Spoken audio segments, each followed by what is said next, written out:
Hello everyone. Welcome to latest update program. The topic of discussion is Chilika Lake Bird Census 2025. Recently, the annual bird census was conducted at Chilika Lake, Asia's largest brackish water lagoon. The bird census was a joint effort by the Chilika Wildlife Division and the Chilika Development Authority.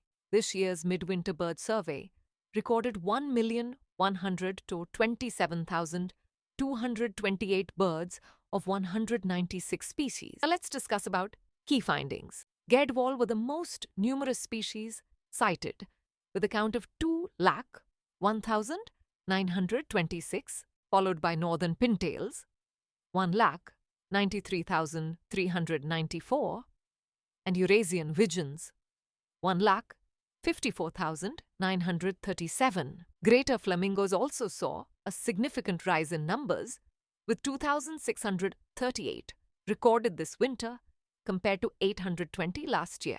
In comparison, last winter's census recorded 1,137,759 birds of 187 species, comprising 1,098,813 migratory birds of 108 species and 38,946 resident birds of 187 species.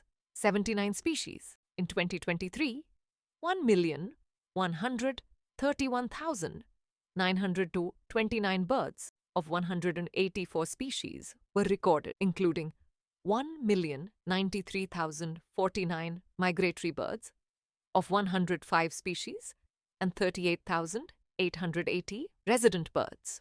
Now, moving on to reasons for trends. The high water level reduced the availability of mudflats, which are crucial for waterfowls. This may have prompted many migratory birds to settle in nearby farmlands and wetlands where food was more abundant. Migratory birds destined for Chilika might have temporarily moved to adjacent wetlands due to the changed water conditions. Now is the time for practice question. Which wetland in Odisha recorded the highest increase in bird numbers in 2025 compared to 2024? Option A, Nalbana Wildlife Sanctuary. Option B, Hirakund Reservoir. Option C, Bhitarkanika National Park. Or option D, Mangala Jodi Wetland. Send the answer for this question in the comment section. Thanks for watching. For more informative content, like, share and subscribe, and do not forget to press the bell icon to get the notifications.